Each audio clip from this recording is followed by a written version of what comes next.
You're joking, aren't you? It's the Teesside Chef. I have a delicious Welsh rarebit for you this week, and what might appear at first glance to be another example of British culinary beigeness is actually quite a culturally significant dish, but we'll get to that. And I'm also going to do it two ways for you, so that will be interesting, I suppose.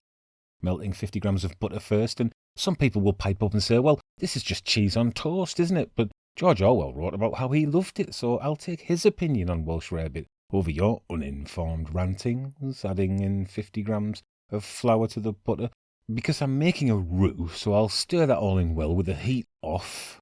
He wrote Animal Farm, didn't he, George Orwell, of course? Not the disturbing adult film that you heard about when you were at school. Orwell's work was about a different kind of moral corruption. 250 millilitres of a good stout next. I'm using Guinness here and exhibiting my limited skills as a bartender. And after pouring, you can take a little nip for yourself if you like alcoholic drinks that don't taste very nice. I'm clumsily separating 2 eggs here, and I'll need those yolks to provide a little extra richness to my Welsh rarebit, so I'll discard the whites and beat the 2 yolks a bit before adding to the Guinness, and then I'll whisk the whole thing together to incorporate, before adding slowly to the butter and flour sludge I prepared earlier. So I've put the heat to my pan on low, and I'm going to add this Guinness egg mix very slowly, whisking all the time to combine. Don't worry if you get a few lumps at first, it will eventually smoothen out. I've just had to check it if smoothen is a real word. It is. I just had momentary word amnesia. Oh, jamais vu. 250 grams of cheddar next, and I like my cheddar like my women. Mature, a little on the nose, and picked up at the reduced section of the local discount supermarket. It's like fishing with dynamite for a handsome chap like myself. I'm only kidding. I don't approach women at the botulism counter in supermarkets. So now the grated cheese has been added in, you can increase the heat to medium-high and then whisk well to melt that cheese. And you'll also be cooking the flour in there that will thicken the roux.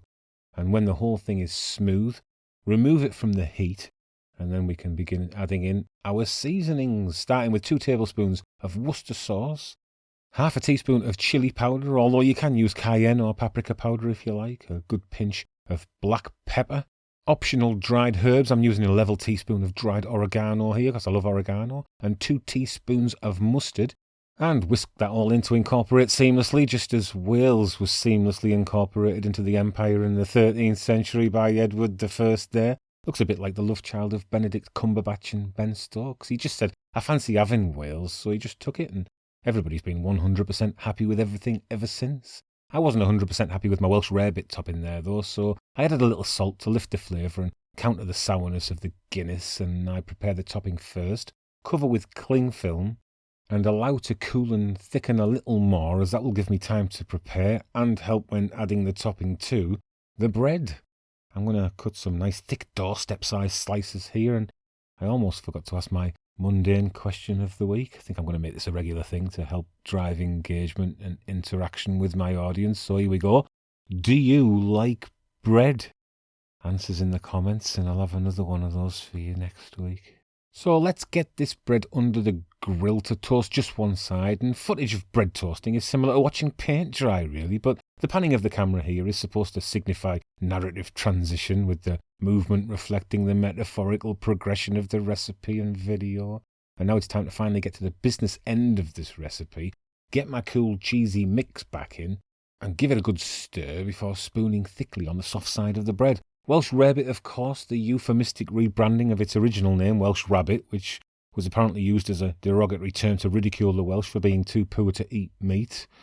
It's almost as if depicting the Welsh as dirty-faced simpletons and trying to suppress the Welsh language wasn't enough for the English ruling classes to frictionlessly subsume the country. They had to go after the food as well. More thematic transition here as the camera pans and the Welsh rarebit grills and bubbles, and you'll know it's done when it's a little scorched on top like this. And if you're not a big fan of the skin on the roof of your mouth, you can eat this straight away, but I'm going to let it cool a little before first preparing it in the traditional way.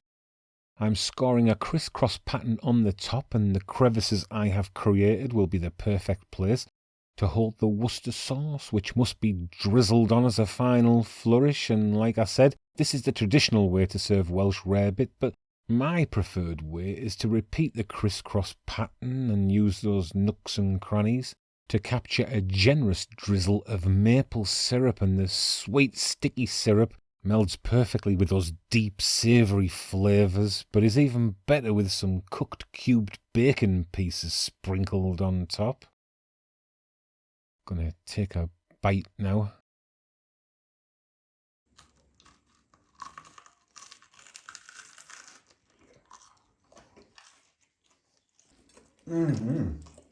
And the flavour from the savoury cheese, the sweet maple syrup and that salty bacon gives you like a feeling in your cheeks that you only usually get from other certain body parts. So you should definitely try this if you like the pleasures of the flesh. A more innocent pleasure than certain, now thankfully illegal adult films from the 80s. Anyway, I'll see you next time, eh? Ta